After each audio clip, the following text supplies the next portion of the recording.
Hello, awesome people. Yes, I have been receiving stories that I find unconventional, especially because of the work that I do.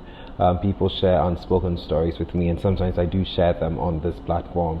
And you've been amazing, especially with abuse stories.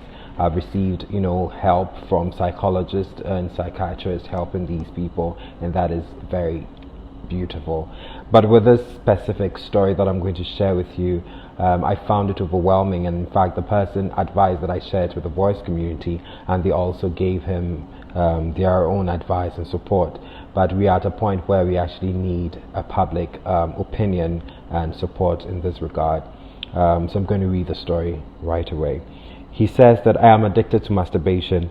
I have been addicted to masturbation for more than 7 years. I used to masturbate with my bare hands without lube or cream, and I was doing it 5 times a day. Yes, afterwards, I get a sharp pain around my neck, lower back pain, and fuzzy visions. I've been to clinics, but they usually recommend painkillers after running tests on me. Recently, I just discovered that anytime I have an erection, I taste blood in my mouth. Due to the sharp pain at my lower back, I use hot water to massage my waist as if I had just had an accident, and it is so painful. Now I am afraid to have an erection because of the pain. So after sharing this with the voice community, a number of people gave their advice and their opinions on this matter. One person says that I don't think excess masturbation can cause blood oozing out of his mouth. He needs medical attention ASAP. Another person says it's never possible from the medical point of view. He needs medical attention. He may be developing prostate or bladder problem and has to treat this with urgency. Another person asks, could this be a form of cancer?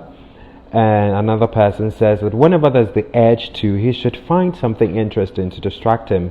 He should avoid secluded places, although it's never easy, but nothing is impossible.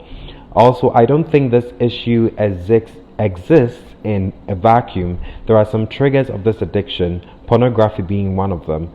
Sometimes there's an urge to bust a nut, either during or after watching a porn video, and allowing himself to be in lust of some pornographic images.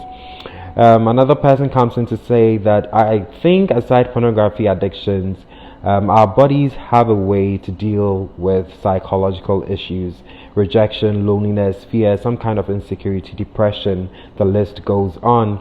It is very easy to distract I think he meant to say that it is not easy to distract if you're an addict, but he can try.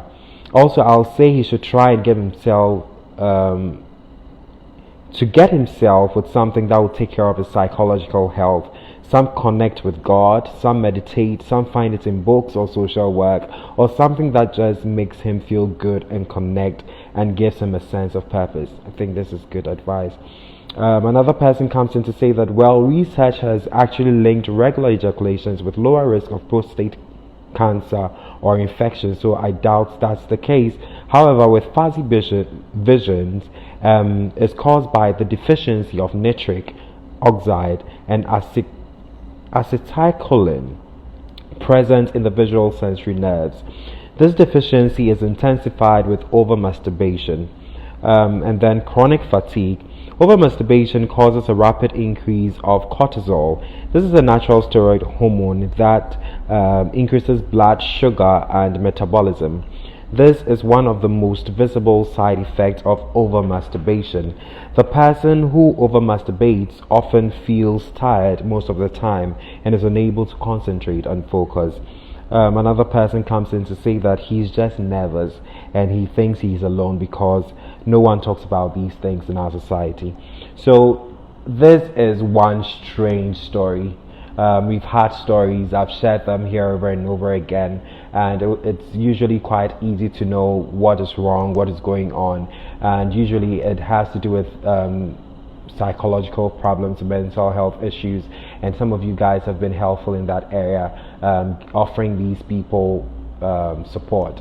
With this particular person, having a conversation with him, I realized that he's from he has an impoverished background, and it's really hard for him to get good medical attention. So it would be great if a doctor out there is able to support this guy, or if there's a psychologist. Also, obviously there is something mental also going on here, because sometimes it would surprise you to know that depression and sexual guilt can give you body pains. Yes, it can also translate into it. There's a lot that has to do with mental and physical, that brings physical effects. So yes, if you can help or have any suggestions, any ideas concerning the story, you can also share it here right now, and he would definitely hear it and read it as well. Thank you so much for your suggestions and your help. Bye.